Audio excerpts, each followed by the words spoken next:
Assalamualaikum warahmatullahi wabarakatuh. Salam sejahtera bagi kita semua.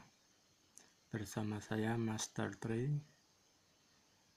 Dalam kesempatan ini saya akan membagikan bagaimanakah cara kita menjawab soal jika pikiran kita sudah mentok, tidak bisa lagi menjawab soal. Padahal soal masih banyak yang kosong atau waktu yang digunakan masih tersisa banyak. Bagaimana jika pikiran kita mentok, sudah tidak lagi bisa menjawab soal? Ikuti cara berikut.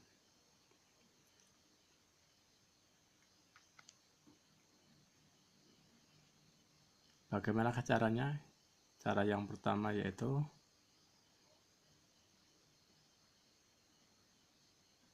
jawablah hanya soal yang yakin 100 benar. Maksudnya, kalau kita menjawab soal dari sekian banyak soal, maka jawablah soal-soal yang diyakini 100% kita dapat menjawabnya dan yakin benar. Kemudian langkah berikutnya,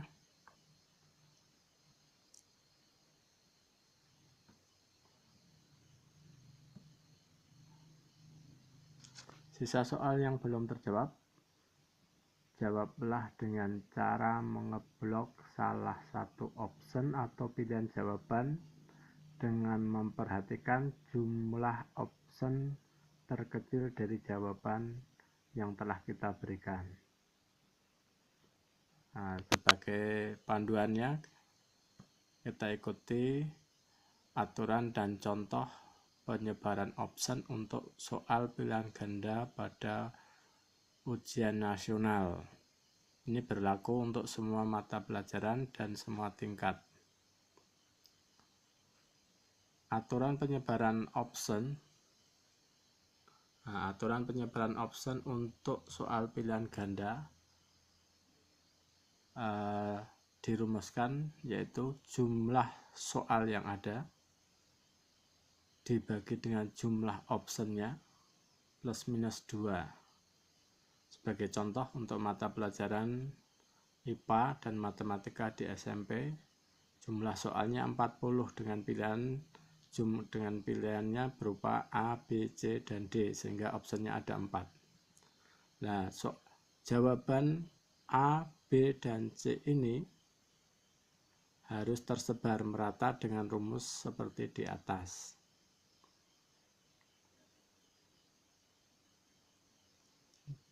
Dengan memperhatikan itu, maka jumlah minimal kunci jawaban di A itu 40 dibagi 4, sehingga 10 plus minus 2 berarti nanti minimal di jawaban A itu minimal 8 dan maksimal ada 12. B demikian, C demikian, dan D juga demikian. Berarti kalau tersebar merata, berarti soal 1-40 itu akan tersebar di pilihan A, kalau idealnya yaitu 10 option, kemudian B juga 10, C juga 10, dan D juga 10, sehingga tidak akan ada penumpukan kunci jawaban di salah satu option, misalnya A saja atau C saja, demikian seterusnya. Dengan aturan demikian, maka kita bisa membuat analisa atau kita mengakalinya. Nah, seandainya pikiran kita sudah tidak bisa menjawab soal lagi.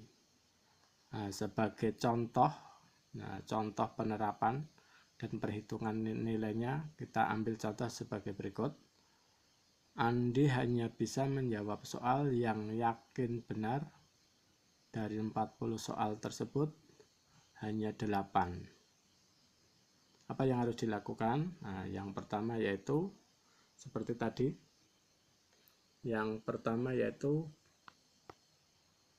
dari 8 soal yang terjawab tersebut, hitung penyebaran optionnya. Maksudnya dari 8 tadi dihitung. A-nya ada berapa, B-nya ada berapa, C-nya ada berapa, dan D-nya ada berapa. Sebagai contoh misalnya A-nya berjumlah 2, B-nya berjumlah 3, C-nya berjumlah 1, dan D-nya berjumlah 3, berjumlah 2. Sehingga option yang paling kecil yaitu jumlah yang paling sedikit yaitu C. Kemudian kita lakukan langkah yang kedua, blok semua jawaban yang kosong tersebut dengan option yang paling sedikit jumlahnya. Jadi dari 40 soal tadi yang terjawab hanya 8, berarti ada 32 soal yang belum terjawab. 32 soal yang belum terjawab tadi kita isi dengan option yang paling sedikit jumlahnya yaitu C, berarti semuanya diblok dengan jawaban C semua.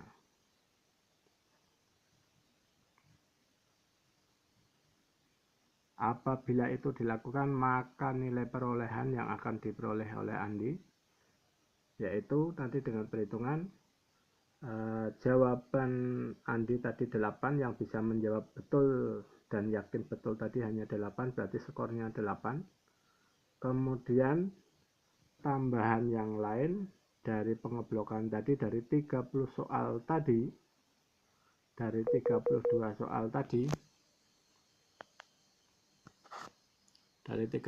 soal tadi, maka akan memperoleh tambahan skor minimal 7, yaitu diambilkan dari C yang tadi diblok hanya jawabannya hanya 1, sehingga akan tersisa minimal 7 jawaban di C atau maksimalnya 11.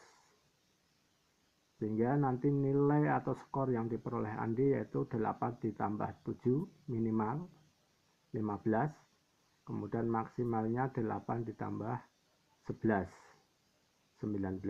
Kemudian kalau dihitung nilainya berapa, berarti skornya tadi dibagi 4, 15 dibagi 4 berarti skornya 3,75, atau maksimalnya nanti akan memperoleh nilai 19 dibagi 4 yaitu 4,75.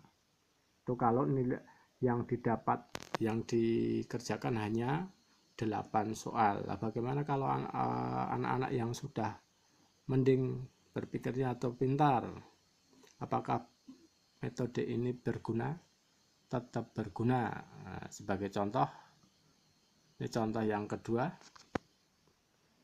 Nah, contoh yang kedua, Andi bisa menjawab soal yang yakin benar 30 dari 40 soal.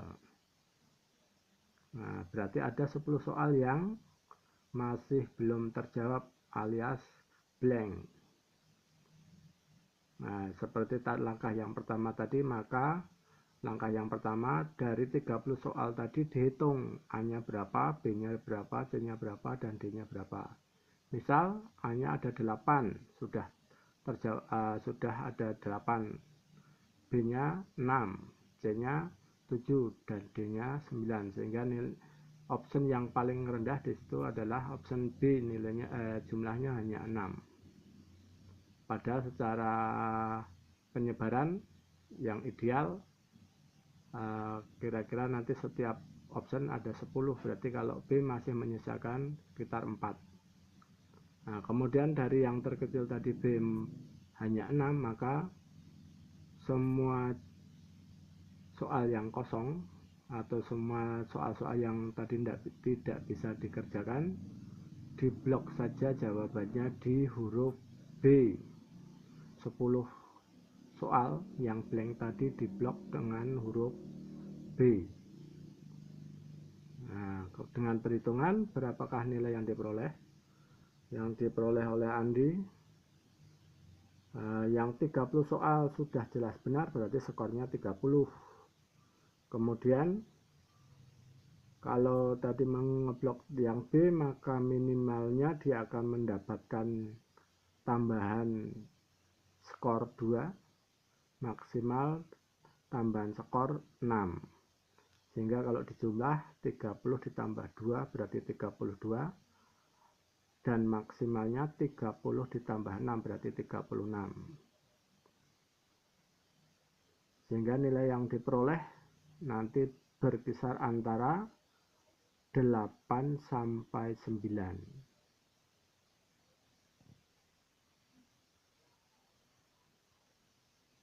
Demikian cara efektif, cara aman, dan tetap memperoleh poin, yaitu dengan cara mengeblok salah satu option yang tersedia dengan menggunakan aturan yang seperti yang disebutkan pertama. Nah, dengan metode demikian ini tadi, keuntungan yang didapat jelas yaitu mendapatkan nilai tambahan. Tidak ada istilahnya nanti blong kosong semuanya, tidak mungkin. Jelas akan mendapatkan nilai tambahan. Demikian metode yang saya berikan. Berandikah kalian mencoba? Dan ini aslinya bukan rekayasa, bukan membohongi, tapi demikian adanya. Selamat belajar, semoga sukses. Wassalamualaikum warahmatullahi wabarakatuh.